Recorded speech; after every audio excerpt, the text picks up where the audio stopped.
Magandang gabi po sa inyong lahat. God is good. All the time. Palakpakan po natin ang ating Panginoon. Pakibati na rin po sa inyong makatabi na Namaste.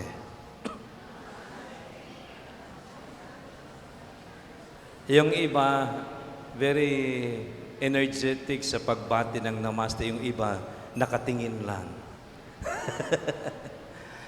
Kasi yung iba, alam na kung anong kahulugan ng Namaste. Taas yung kamay, yung hindi nakakaalam kung anong ibig sabihin ng salitang Namaste. Be honest. Sino ang hindi nakakaintindi? Marami-rami.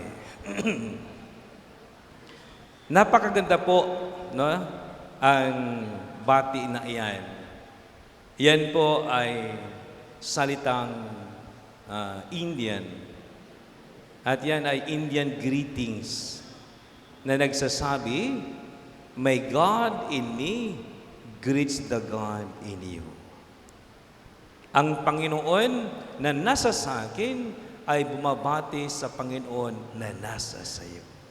Kaya, namaste sa inyong lahat.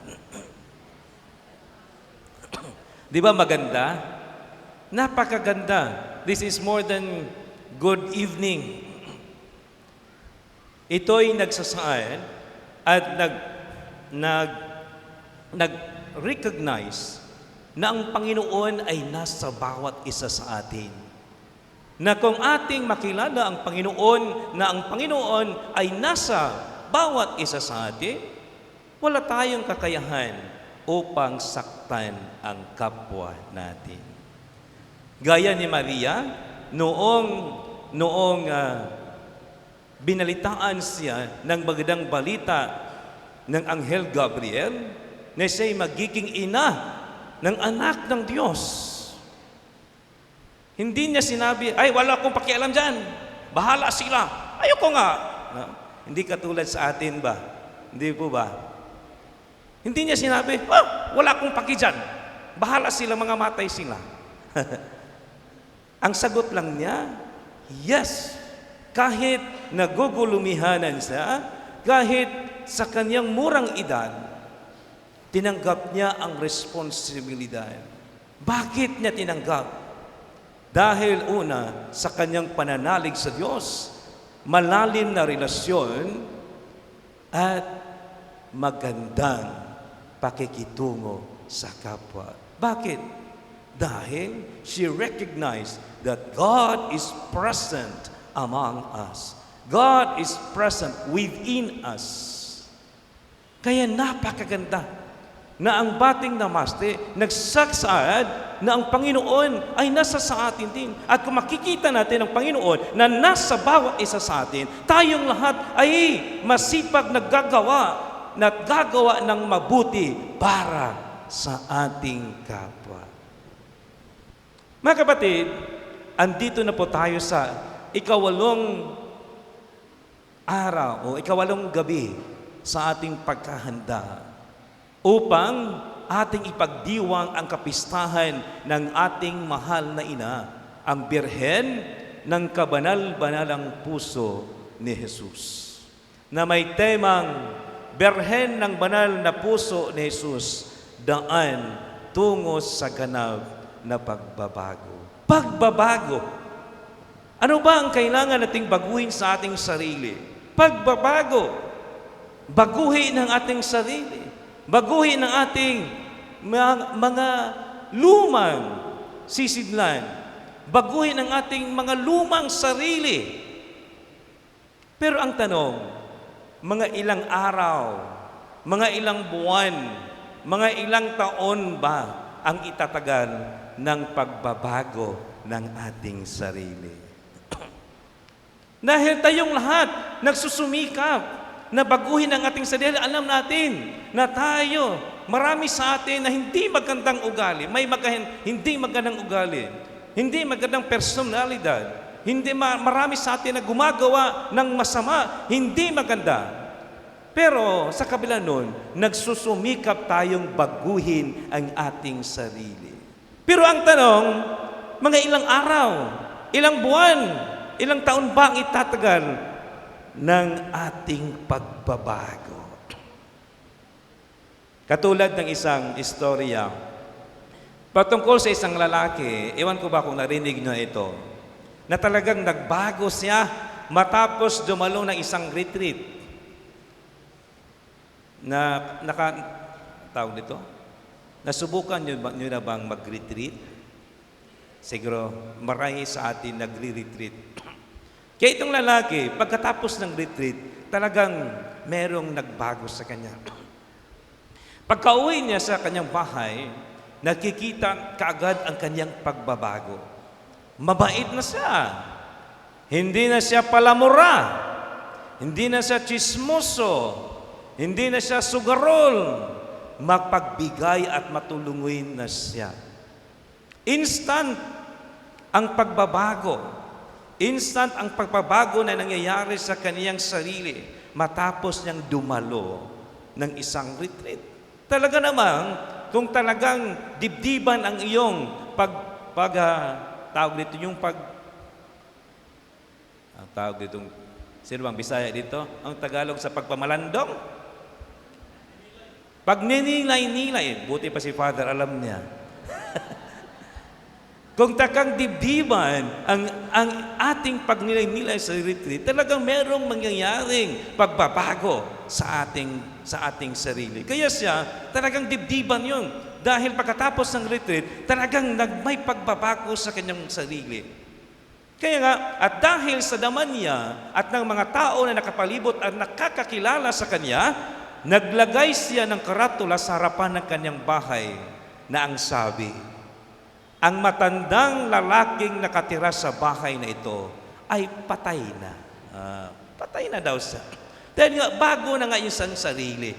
Patay na yung luma at matandang lalaki dahil bago na siya. Wala na yung matandang lalaki na masungit, sugarol, chismoso, lahat na lang nandyan sa kanya. Tapos, dumaan ang isang linggo, ay talagang mabait at mabuti pa rin siya. Dumaan ang isang buwan, ay mabait-bait pa rin siya konti. Hanggang sa dumaan ang 3 buwan, 4 na buwan, 5, unti-unti nang bumalik ang kanyang totoong kulay. Masungit na naman siya. Palamura na naman siya, nagsusugal na naman siya, nag-iinom, naglalasing, at bumalik ang dati na wala na naman siyang kapitbahay dahil sa kanyang masasamang ugali. Kaya, noong nakita ng kapitbahay na bumalik na siya sa kanyang totoong ugali, alam niyo ba kung anong ginawa ng kapitbahay? Ha? Alin? Kinuha yung tarpulin? Dinagdagan ng kapitbahay ang kanyang sinulat sa harapan ng karatula niya. Dinagdagan. Di ba sabi niya doon na ang matandang lalaki na nakatira sa bahay na ito ay patay na. Dinagdagan ng kapitbahay. Sabi niya, ngunit sa 3 araw, nabuhay naman uli.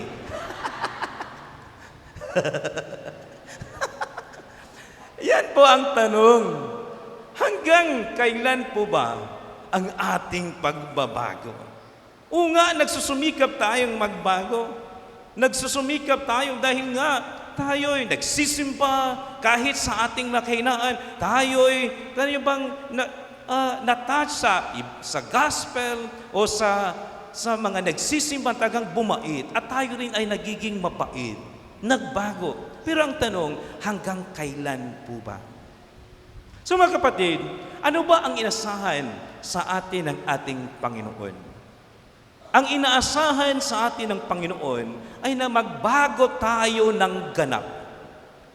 Alam ng Panginoon kung sino tayo. We can't hide from Him. And the only thing that we could do is to be true to Him and to do whatever we can to change our lives for the kingdom of God. Subalit, paano po ba natin magagawa ang pagbabagong hinangad sa atin ng Panginoon? Pagbabagong inasahan sa atin ng Panginoon. Pakatandaan po natin na ang ating mahal na ina, ang Birhen sa kabanal-banalang puso ni Jesus, ang siyang kahera sa puso ng kanyang anak. Treasurer sa puso ng kanyang anak. At ang puso ng kanyang anak, ang siyang kailangan natin sa ating ganap na pagbabago. Dahil kung wala sa atin ang puso ng ating Panginoong Hesukristo, hindi mangyayari sa atin ang ganap na pagbabago at mananatili pa rin tayo na mamuhay sa kasamaan. Pakatandaan po natin na kung sinabi ni Jesus sa Ebanghelyo ni San Juan na siya ang daan, ang katotohanan at ang buhay na walang makapupunta sa Ama kundi sa pamamagitan niya, Jesus could also say na walang makapupunta sa Kanya kundi sa pamamagitan ng kahira niya, ang ating mahal na ina, ang Birhen Maria, ang Birhen ng kabanal-banalang puso ni Jesus. Kaya nga merong isang tema sa ating simbahan, hindi ko lang matatandaan kung anong taon yon. Ang tema na to Jesus through Mary. Hindi tayo makakapupunta sa Kanya kung hindi sa pamamagitan din ng ating mahal na ina. Kaya mga kapatid, kung nais nating makamtan ang puso ng ating Panginoon, hingin natin ito sa ating mahal na ina, ang tagapag-alaga ng puso ng ating Panginoon Hesukristo, upang ang ating inaasam na pagbabago sa ating sarili at buhay ay magiging ganap sa tulong ng ating mahal na ina, Birhen ng kabanal-banalang puso ni Jesus. Viva Birhen Maria! Viva Birhen sa kabanal-banalang puso ni Jesus! Palakpakan po natin ang ating mahal na ina.